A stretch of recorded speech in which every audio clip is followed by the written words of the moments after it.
Bismillahirrahmanirrahim. Assalamualaikum. I hope you guys are well. I hope you guys are healthy. Ever since I was in school, I was asked these questions many times. What do you want to do after school? I was asked by my parents, by my teachers, by my relatives. And my answer at that time was, I have no idea. That was the truth. So that's why I'm here today, to share my experience, to share my journey, hoping that it could benefit you, hoping that it could be a guide for you, and hoping that you could learn from it to decide what you want to do after school. So I'm gonna break my video into two parts. Part 1 is about my schooling years, right, including my time in MRSM as well as my time in university.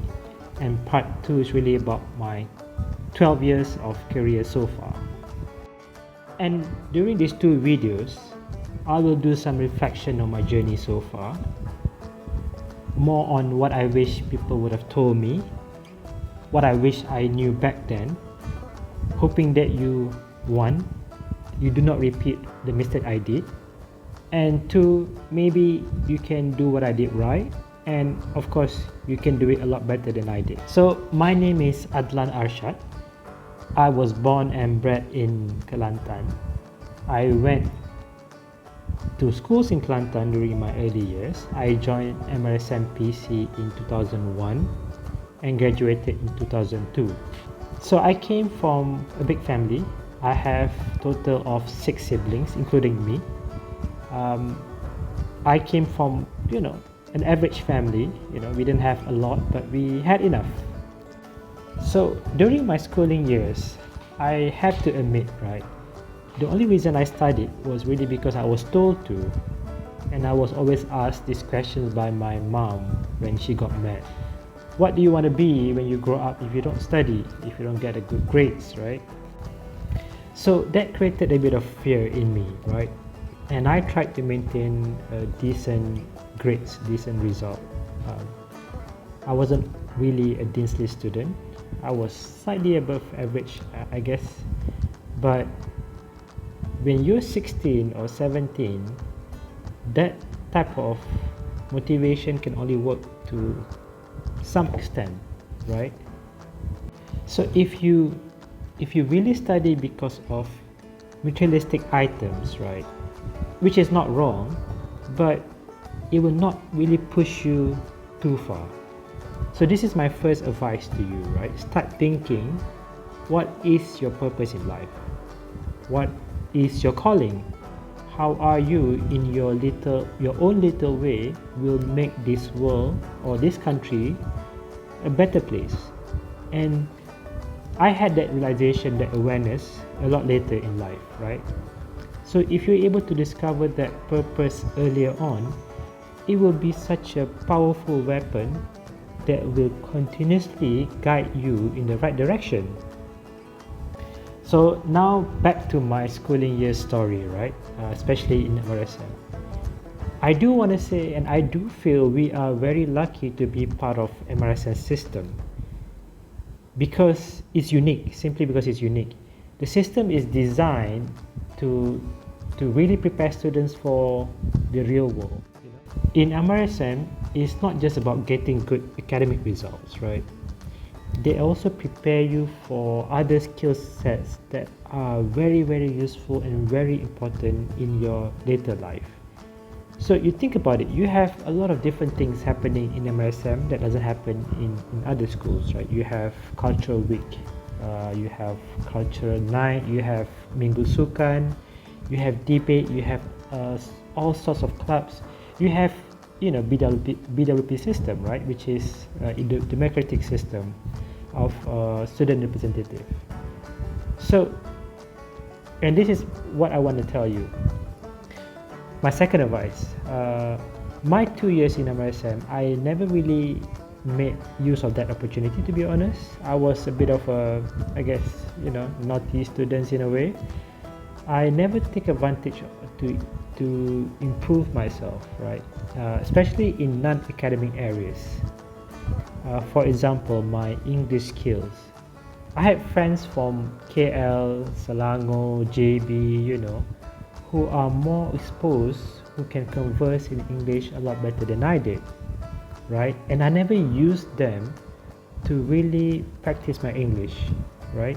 And that is quite a sad thing actually.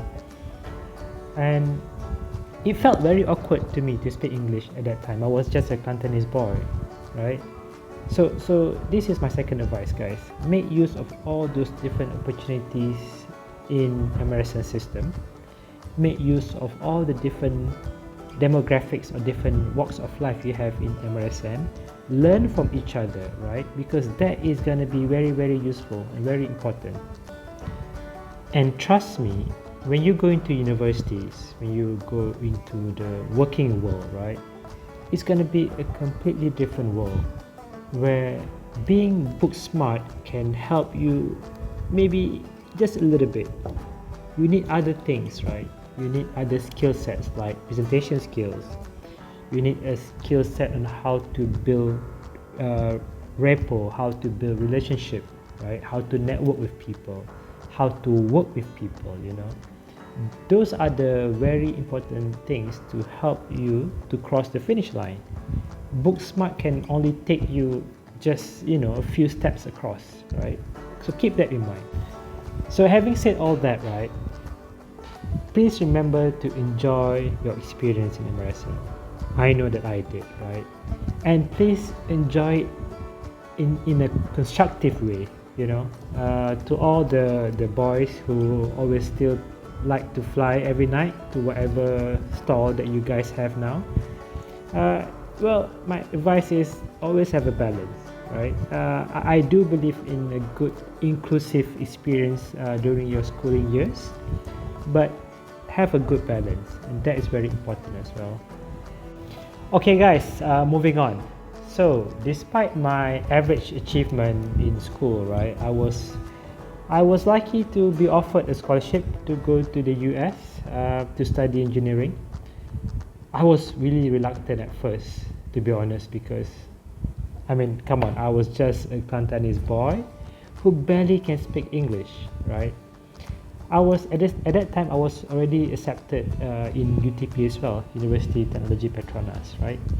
And many of my MSM friends were there as well. So that sounds like a, you know, a better choice, you know, a lot more fun kind of choice, right? And this is where I wanna thank my mom, right, for really forcing me and dragging me to go to the US instead of studying in UTP.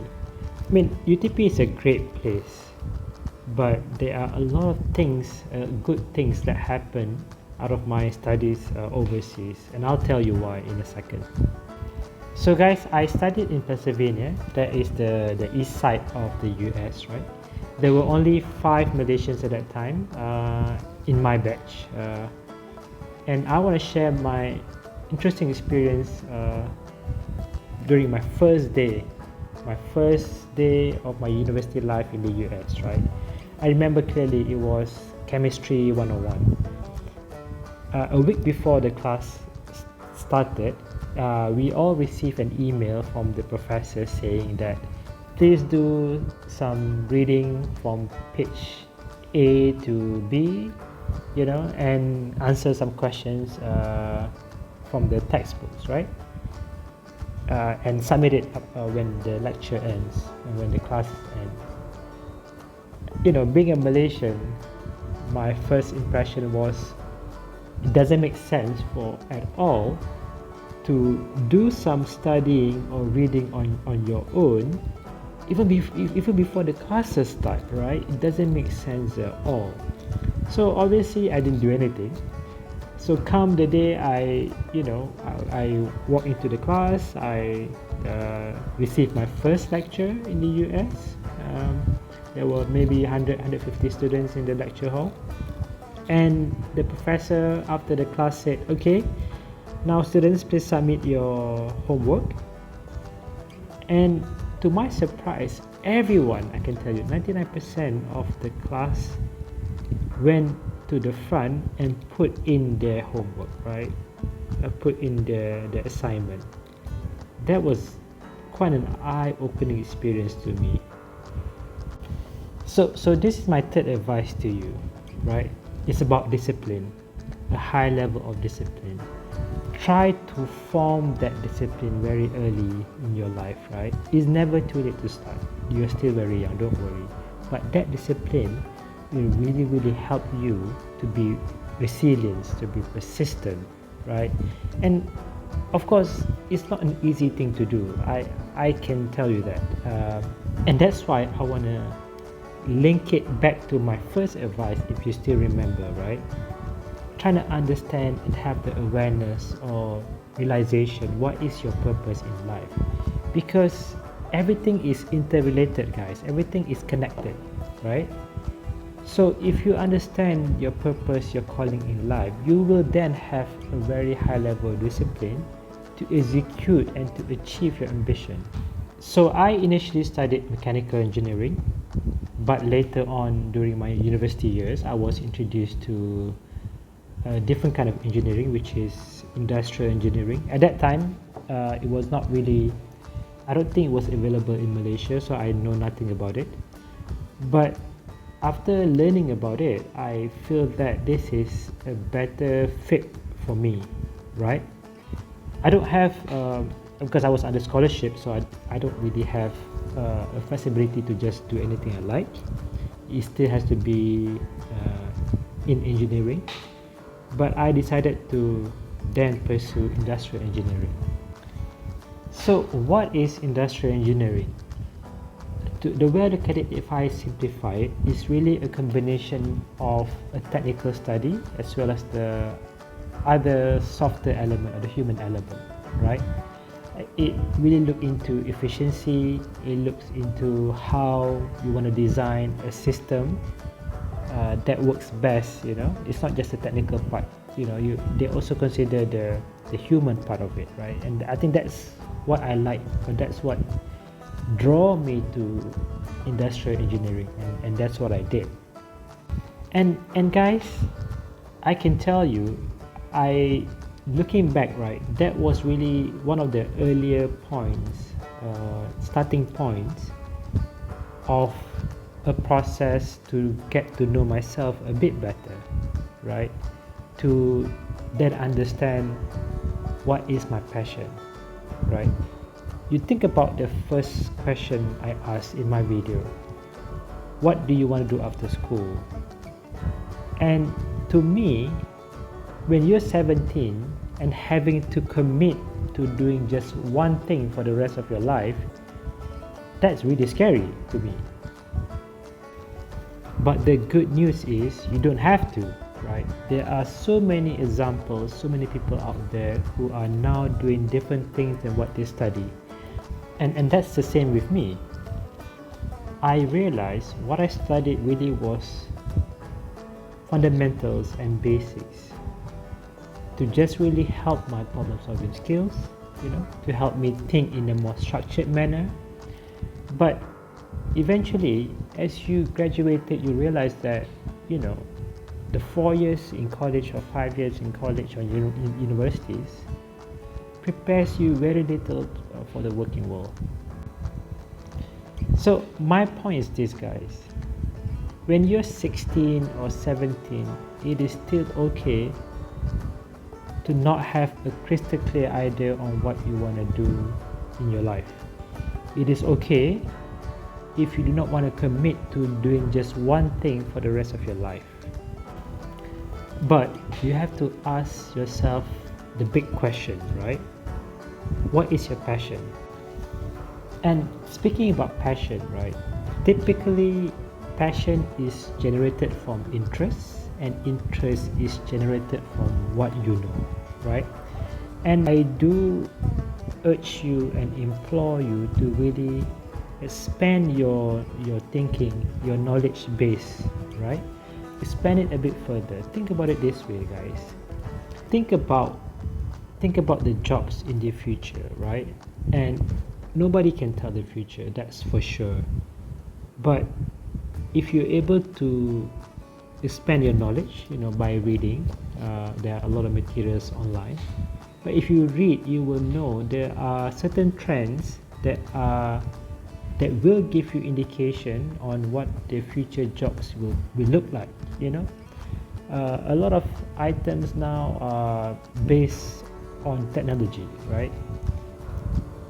How many of you would like to really explore a career of becoming a software developer, right? You know, artificial intelligence, that is going to be a very big thing in the future, right?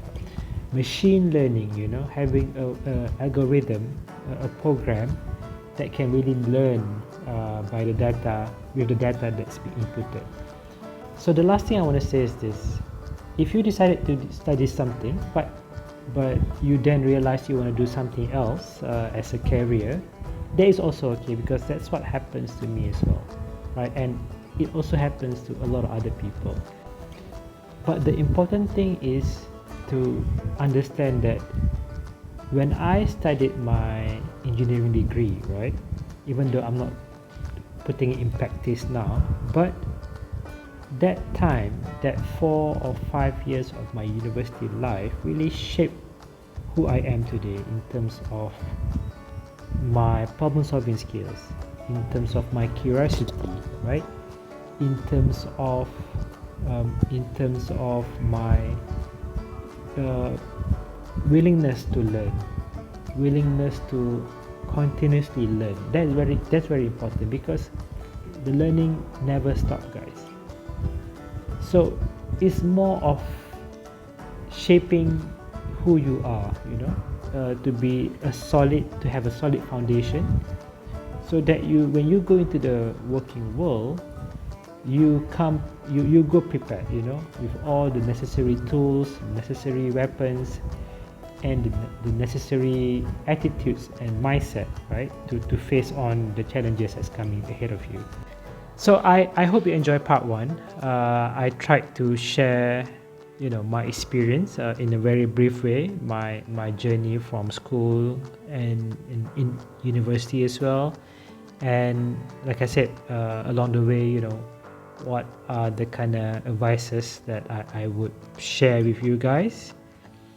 And I will continue with part 2, and I will talk a bit more about my career. I've worked with Lufthansa for a short time. I worked with FedEx, the logistic company, for a short time as well.